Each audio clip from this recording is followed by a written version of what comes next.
Chapter 17. When a man is getting better, he understands more and more clearly the evil that is still left in him. When a man is getting worse, he understands his own badness less and less. C.S. Lewis. Joe took a break from his computer at noon, then went to the kitchen to switch from coffee to water, and grabbed a handful of peanuts. He was munching down on them when the phone rang. He scowled, as he always did, when the phone rang when he was overloaded with work projects. He lightened up when he saw the caller ID showing his attorney. "Hi, Mike. What's up?" Mike told Joe about the new plans for the business reorganization. Joe smiled when he asked if he had time to talk about the proposal. "Yeah, I got a few minutes. What did you think?" Mike Parnelli was a smaller man, barely 5'8", with slightly thinning hair, a hooked nose, and sharp blue eyes. He wore very good suits, black with the slightest charcoal hue. His suits were specially tailored to project the image of power. He was well-traveled and played the piano at Nordstrom while he was in college. Mike had spunk and sparkle. Joe knew him as a priceless associate, a friend who could come through with much-needed favor or advice. He was tough and decisive. His associates used the words brilliant and refined. He was ambitious, a real go-getter, and he drove a red Shelby Cobra. Mike was intimidating in court, and Joe was glad to have him on his side. He was good at his job. Mike agreed to evaluate the proposal. "I will need to do a little research to build a case to support it. I will make recommendations, but any information relating to the job must come personally from you. I advise you to consider hiring a private investigator to help out. I'm sure that on this last project there was a crook somewhere on your team." Mike swallowed hard, coming to a heartfelt decision, and added, "I'll reduce my fee by half, and you can repay me later when you are back on your feet. One last thing. You can pray." Mike emphasized, specifically, pray for some friends in the right places. You've got a fight ahead of you. Joe had a nice little home office with 2 small desks, a copy machine, a multi-line phone, and a fax machine. The afternoon sun was shining in through the big windows, offering him a scenic view of the ocean. Under different circumstances, he had enjoyed working there. When he hung up, he scratched around through his piles of notes for the copy he'd made for the upcoming meeting. Things were beginning to take shape. For another hour, he paced about his study going over things, this way and that, glancing from time to time at his computer. He was laying his cards on the table, holding nothing back. His every waking moment would need to be devoted to this project. No one needed to tell him how tight the schedule was. He knew what he had to do to see that the project was brought in on time. At night, he would work until 3, and then tumble out of bed at sunrise, fueled by coffee and ambition. It had become personal to him in a way he could never have explained. For him, it was a test of his faith. It was the project that would make or break him. Despite the fact that it appeared many things were stacked against him, he was going to pull it off. "I can do this. I have a plan, and I will work my plan. God is on my side and will make me victorious." Joe sat quietly, rested his chin on his knuckles, thought for a moment, and then nodded in agreement with his own thoughts. He could have been bitter right then. He had lost his children in a horrific crime. His businesses were in shambles, his salary was pitiful, and his wife was often annoyed at him. It just didn't seem fair. Even so, Joe remained true to himself. He would remain a righteous man, a man of principle and fortified by his newfound conviction. Joe's office seemed to be an oasis of peace, a professional spot for reflections on upcoming business. In the spiritual realm, trouble was within its borders, hiding in the shadows. Only a few dark demons had accompanied Joe into his office. They were some of Satan's best. Ruin sat on his shoulders, dangling his skinny fingers into Joe's brain, while Trouble sat on the desk and watched. They fussed and chattered all around him, itching to get in on Joe's downfall. A rustling went through the room as Misery's black wings began to quiver and red glowing words flowed from his mouth. Joel and Michael and a few other warriors were staying out of sight, sitting on the rooftop biding their time. They didn't want to be spotted by the evil powers that only spirits could see. It was nice to see them so cocky. Demons in that state of mind, unaware of the upcoming battle, were easier to catch off guard. Joe was far from cheery that afternoon, and his mind began to wander from his paperwork. He missed his old life, the way it used to be, so easy, uncomplicated. Yet he was glad that he still had the memories. Out of nowhere came the fear of being wrong. He feared the ridicule that might follow being wrong. He ultimately feared for his career. He could envision his allies smearing his reputation. A single misstep, a single misstatement, a momentary understanding was all it would take. Joe was frozen in his chair for a moment. He stared down at the envelope, his stomach in a knot, his heart pounding so hard he could feel it. The envelope was starting to quiver in his hand. It looked like a lawsuit had been filed against his last remaining assets. Joe leaned against his desk, all alone in the room. "Oh, God," he prayed in a whisper, "thank you that you direct my path." Things had gone wrong for much too long. Joe was mired in debt, abandoned by his allies, estranged from his friends, unable to sleep, unwilling to eat. His career was in tatters, and the crushing weight of it all felt stacked upon his shoulders. Beyond Grace and his parents, he was not sure there was anyone he could count on. Desperate to steer his mind away from his problems, he knelt to his knees to pray, to ask God for help and perhaps a miracle or two. Michael and Joe made a low sweep over Joe's house and saw how distraught Joe was becoming. Michael gave the signal, and the others, with an explosive surge of wings, shot forward, etching the evening sky with streaks of light. They rushed into the office. They came to a halt and settled next to Joe.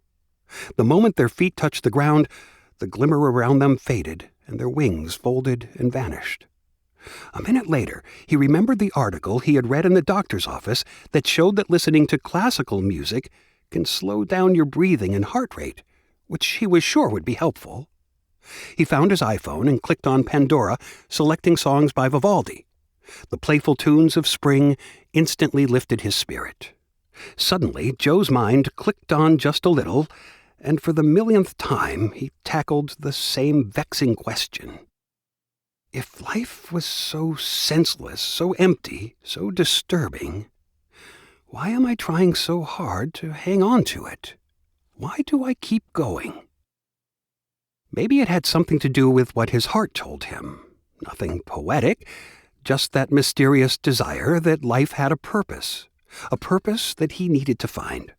He would keep things simple. He would only concentrate on the task at hand. He leaned forward and began to study his notes for the meeting one more time. The 2 propositions he would present would save his company from liquidation. Suddenly, and contrary to his instincts, he knew there was nothing to worry about. Waking early, Joe stood in front of the bathroom mirror, double-checking his appearance. He straightened his tie, spiked his hair. His hands trembled, and his stomach was queasy from the anticipation. That morning, Joe was jumpy as he climbed into his truck. He was glad it was a Saturday and the freeway had less traffic than usual, but the future of Moretti Enterprises hung by the narrowest of threads. Joe pulled to a careful stop in his usual parking space and got out in a calm, business-like fashion. He was being cautious, sensitive to his emotions, careful not to let his edginess show. Moretti Enterprises was nestled within the grid of a major metropolis in the center of downtown Los Angeles. In every direction, it was just across the street from the noise, litter, gridlocked traffic, and a few homeless people. All the offices had floor-to-ceiling windows with dazzling downtown views. Everything was at one's fingertips, from a haircut or a manicure, to grabbing a bite for lunch at the delicatessen, dry cleaners and tailors. You'd find them located on floors 4 through 6. Joe's office was on the 10th floor. Joe went to the front with his Mac in his hand. The room had a high 12-foot ceiling, dark-stained mahogany trim and hardwood floors. It was deathly quiet, except for the noise from the air conditioning. The LED light fixtures were at full brightness, but the room still seemed gloomy. Perhaps it was because the massive drapes were still drawn over the windows. He attempted to look like a hassle-free man with a bright expression and smooth voice. He was going over his defense in his mind, trying to come up with something persuasive. Surely all the members of the board knew his character, his ethics. Joe had mixed feelings about this meeting. He felt prepared in some ways and frightened in others. He only hoped that Edward Statham, one of his very vocal opponents in the past, would remain mute today. But there he sat, dressed up in a black suit, flanked by his office assistant, ready for the meeting to progress. He heard Mike complete his remarks. "And now I think all of us are anxious to hear from Mr. Moretti." Joe rose, buttoning his jacket as he gazed around the boardroom. He walked toward the podium and mentally rehearsed his arguments. Taking a deep breath, he addressed his audience, wandering back and forth, studying the pattern on the carpet, waving one hand in the air as if conducting a choir. "I have a few things to address before this group," he conveyed. "First of all, from the business side, things have begun to turn around. Our expenses have been cut 20%, and our revenue has been increasing over the past several months. In other words, we're turning the corner and entering a profitable market. I personally have no doubts why. There were many issues we needed to resolve, and your support in these matters is greatly appreciated." It was his voice. The intonation hit the fearfulness somewhere deep inside Joe, where his nervousness lay. A non-conscious, hard-to-govern nerve, probably in the pit of his stomach. It was the quality of his voice, soft and yet rough, anxious to the ear. "Secondly, I know that I've made some mistakes in the past, but I have faith in the group here, and I think we can turn the whole thing around and start doing things right in the future. I say let's do it." For a moment, no one said anything. Even Mike stopped writing. Joe was trying to keep his cool, but nothing seemed quite right. It wasn't. The demons played by different rules than the rest of the world. Something definitely went out of Joe that moment. His heart dropped. His eyes lost their luster. His mouth quivered. 1,000 things raced through his mind as he tried to regain his composure and stay strong, if nothing else than for the thought of Grace. He stood there staring at everyone, as though he were in shock. Joe felt the darkness descending on the room like a cloud of smoke. Things were getting grim. It began to occur to Joe that people thought he had done something much worse than he actually did. But what? What crime do they think I've committed? He stopped cold. This project was too big and the stakes were too high. It was more than he could handle. "Well, Joe, you did it again. You thought you could handle this all on your own. Better do something." Joe made a decision. He refused to get upset. It was not the first time that he had felt their presence. He might not know the Bible as well as he wished, but deep from within it came. Somehow he found himself quoting verses under his breath. "Thy rod and thy staff comfort me. I am more than a conqueror." He stood there and slowly scratched his chin, looking at the table in front of him. He felt angry with himself, but he knew he couldn't let it show. He couldn't let it out, or he'd only make things worse. Life and death were in the power of his tongue. Joel and Nigel came swooping into the office with blazing words and sweeping power as the demons disintegrated on all sides. Other animated warriors shot flaming words into the sky like flares from a cannon, plucking fleeing demons out of the air and silencing them. Joel could feel Joe's prayer, but he was also distracted by a bad presence in the room. Somewhere, somehow, Satan had planted an invisible, insidious infection in the room, and he was attempting to make it grow. Satan had performed cunningly. No one had noticed, and it would be difficult to expose the truth. The hearts of the people would have to remain pure to keep this evil virus out.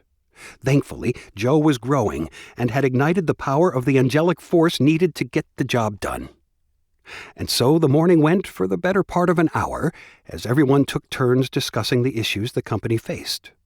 Nerves flared, bottoms got numb, but eventually laughter filled the room. Joe had taken his jacket off, loosened his tie, and rolled up his sleeves. They pored over the projected financial until they reached the bottom line. Joe took a deep breath, and then he began to give a final recap of his proposal. Joe looked over at Mike, hoping for his approval. Was his smile a good or bad sign? He couldn't help trying to guess what everyone was thinking. "Okay, it's time for a vote," he said, handing out slips of paper to 2 employees who were to pass them out. "Let's keep it simple. If you think we are on the right track, say yes, and if you want to shut the place down and recoup what we can, say no." This was his moment. He rolled down his sleeves and put his jacket back on, because he was feeling nervous and needed something for his hands to do. He also took a moment to say a quick, silent prayer. Joel nudged Michael. "Will Joe have enough votes?" Michael shook his head. "Yes, I think Joe's prayers have made a difference. Things appear to be turning around." "Let's hope others are praying as well."